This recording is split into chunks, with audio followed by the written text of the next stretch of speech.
আছে সব করতাম, তাহলে আমার ভিডিও আমি জানি অনেক ভালো হতো, কিন্তু আমি সম্পূর্ণ ন্যাচারাল। যা করি সেটাই ছেড়ে দেই।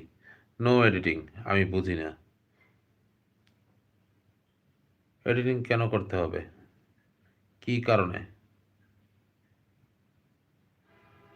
অরিজিনাল জিলাপিটা খাইবেন নাকি রং দেওয়া লাল জিলাপি খাবেন, সেটা আপনার ব্যাপার।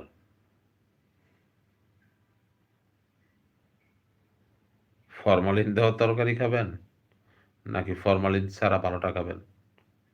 আমার কাছে এডিটিং জিনিসটাই ফরমালিনের মতোই মনে হয়,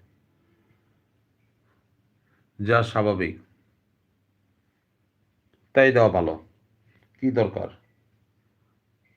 কেটে কুটে ঘষা, এই ঘষা মাজা করে এত কিছু করে মনে করেন রং চং দেওয়ার দরকার নাই তো।